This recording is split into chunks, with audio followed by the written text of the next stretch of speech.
Donald Trump's new tariff threat is our top story today. Now, he is still nearly 2 months away from taking power, but the soon-to-be president is putting his neighbors and United States' biggest trading partners, namely Canada and Mexico, on notice. The president-elect said he will bring a 25% tariff on all Canadian imports to the United States on his first day in the White House. On his way into cabinet, the Prime Minister acknowledged the challenge ahead and said he will host a virtual First Ministers Conference tomorrow to address this urgent issue. Justin Trudeau also said a brief phone call last night with Trump had gone well. It was a good call. This is something that we can do, laying out the facts, moving forward in constructive ways.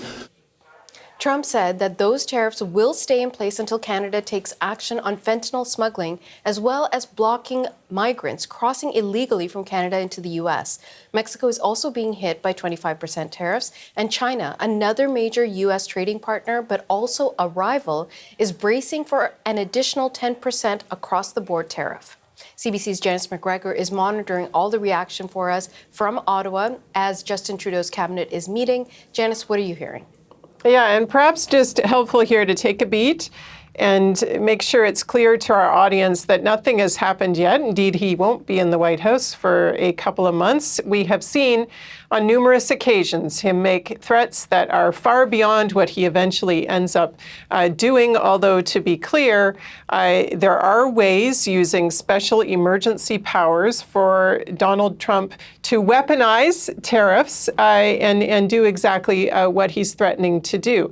This particular threat is not based on anything that Canada is doing economically that is perceived as a threat to the U.S., but rather directly related to Donald Trump's immigration and crime and drug strategy, and this idea that Mexico and Canada are weak partners in that respect. And so it falls to Justin Trudeau's government to push back on that directly with their allies in Washington, directly in that phone call that Justin Trudeau was talking about, and across ministers with facts that they believe are on their side when it comes to the truth about what's going on at the border and Canada's shared commitment to fix these same problems that Donald Trump is talking about. Here's a sample of some of the cabinet ministers who are involved in these various files. We're meeting as a cabinet committee on Canada-U.S. relations when this post went up, and now have to confront it and speak out aggressively on Canada's behalf. Take a listen. You know, in comparison to the border with Mexico, it's the equivalent on a yearly basis of a significant weekend at the Mexico border, but it's not something that at the same time I want to not take seriously, because it is serious, and we have a job not to make our problems the Americans' problems, and they have a job not to make their problems ours. In Canada and the U.S. have had a integrated energy market for a long time. That's not just oil and gas, that's hydroelectricity that feeds New York and Boston. It's potash that feeds people across the United States. It's uranium that powers nuclear facilities. So I think we have always had a market that benefits both sides. I look forward to working with the two nominees that are focused on energy. President Trump is not president for 2 months, so we still have, a number of weeks to engage. We'll make sure that everything that we have said about the strategic nature of our relationship, about security, supply chain resiliency, and making sure that they understand that this would have an impact on the U.S. economy if you just think about the energy sector in particular. So those are the facts. What remains to be seen is if those facts will move the Trump administration. They have not always in the past.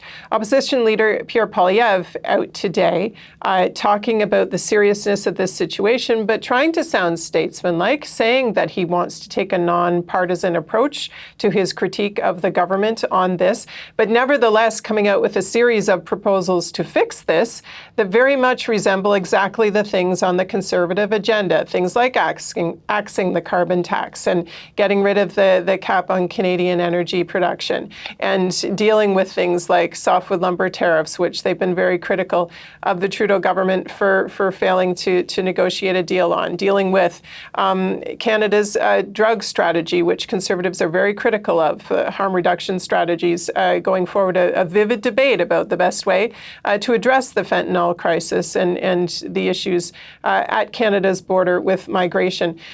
Here is Pierre Poileivre, trying to say that he's taking a Team Canada approach, but nevertheless having some pretty sharp words for Trudeau's approach. Making nonpartisan suggestions today. But let me be clear. We don't need is a spectacle of a bunch of politicians sitting around tables, meeting, and holding photo ops. I know that would be a wonderful spectacle for all of you. You would all enjoy that kind of interpersonal theatrics. But what we really need is an action plan with tangibles. Poilievre's hitting on something important here to watch. During the first Trump administration, we did see the Trudeau government confront the chaos, if you will, the fact that things happen not through normal diplomatic channels, but on social media, drop out of nowhere, creating very disruptive effects on the relationship.